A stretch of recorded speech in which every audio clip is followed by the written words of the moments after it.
Hello all. A Another quick preview of what's coming up distance running wise over the next few days. That's including the Easter weekend, so through to Monday, the 18th of April. Yeah, I'm just putting out there a few bits and bobs that I know that I suspect others might be interested in as well.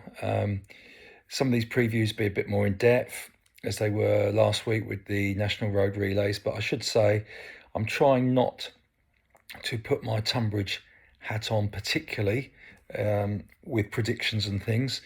It was a great race at the National Road Relays on the men's side, the 12 stage, and we were lucky enough to snatch it at the death. But at the end of the day, I still felt that Leeds, were the hot favourites if they put out anywhere near their full strength team, which they didn't. So it opened the doors for others. But I'm not being clever or anything by just not mentioning Tunbridge, but I don't want to big our team up.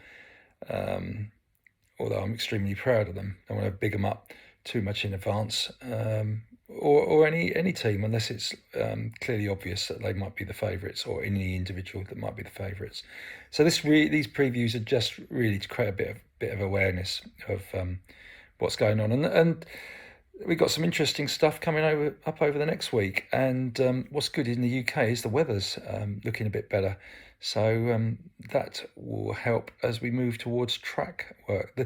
I think the most interesting occasion, and I'll say occasion because I know the lads and girls involved in putting this on are going that little bit extra mile in terms of making it an event, is the comeback 5,000s at Battersea Park on Good Friday, which is the 15th of April. It's in the afternoon. There's 9 races planned at the moment, all being run between noon and 4 o'clock in the afternoon because the track closes at, I think, 5 o'clock. But there'll be a bit of a social going on there. So plenty of people involved in the sport to be getting together in that respect. The top races go off about 3 o'clock. Weather's forecast at the moment, very little wind, 19 to 20 degrees, so really, really good. There's a live stream for those that can't make it on Pro Direct Running on their YouTube channel.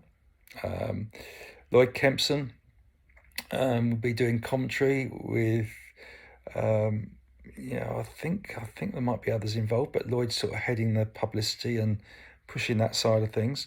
There is prize money involved, and there's a bit of crowdfunding going on to supplement that, which is really good. And they've got some good fields at the sharp end and a whole load of runners in all the other races. I mean, scheduled to race at the moment on the women's side includes people like Holly Dixon, Philly Bowden, Hannah Irwin, Eleanor Bolton, who was fastest at the road relays at the weekend,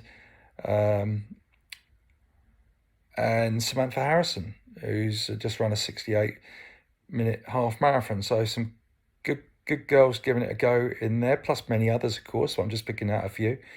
And on the men's side, Zach and Mo Mohammed are both down for it again. As I said last week, not quite sure whether their plans will see this through. It is Ramadan in April, does affect their eating, refueling, and things like that. So they've got to be a little bit careful with that respect. But both of them down for it. With Phil Sessamon, follow him on Instagram. You can see that he's just been selected for the European Championships for Great Britain at the marathon in August, but he's aiming at 10,000 metres, and this is a 5,000 metres, so he's doing a bit of reduced training in terms of volume and sharpening up a little bit before he goes into the marathon build-up. On the other hand, you've got Jake Smith down for it, who paced at the Rotterdam Marathon last week at the front, so you never know what you're going to get for Jake. Ben Connor, Dom Nolan's in really good shape, so expect some good things from him. Ocean Perrin, the Welsh junior who ran so well in the indoors, is down for it. Plus, again, many others I can't mention here or won't mention here, to make it quite an exciting race. Of course, plans change, but people this time of the year, it's a period of transition towards the track. So maybe when they put their name down for it in the first place, they thought they're going to be in great shape, but all sorts of things could knock that, and I can't guarantee they're all going to be there, but that's who's down at the start list at the moment. There are other events going on. Even Tonbridge AC, we have a pretty much sold out open meeting on Bank Holiday Monday.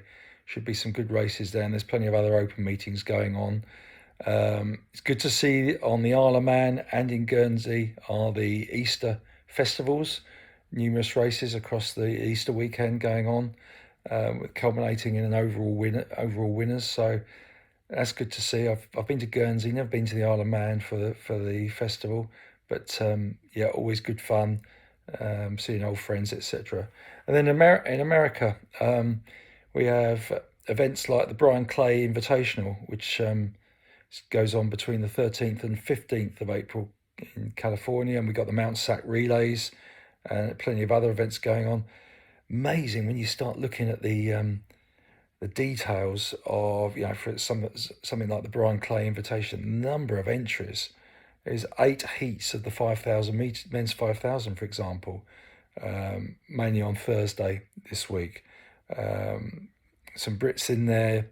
Again, look down the start list. A few Brits you will see, some at university, some post-university, splattered across. The 1,500 on Friday, on the men's side, there's 20 heats, so very, very popular, some of these Californian, or West Coast, rather, meetings in terms of providing competition to both collegiate athletes chasing qualifying times and for post-collegiate athletes. So, yeah, that's on Flow Track.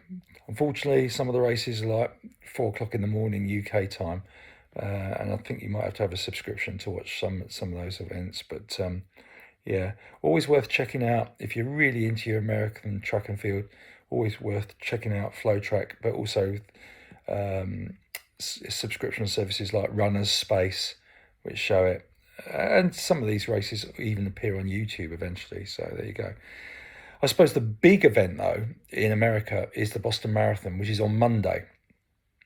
And that works out quite well because that's on Eurosport in the UK at 2:30 p.m. Monday afternoon. That's Easter Monday. On the women's side, there's 3 women in the elite race who've run under 2:18, plus a whole host of others, including Charlotte Purdue is running from Great Britain. And on the men's side, there's 5 men who have gone under 2:04 for the marathon. So that should be good. I'll be at the Tonbridge Open meeting, so I won't be able to watch that live, the Boston Marathon, on the telly, but it is there for those of you who are interested. And that's my highlights preview for the next week. So hope you're all well. Hope you all enjoy your athletics, and might see some of you. Hope to get to Battersea on Friday.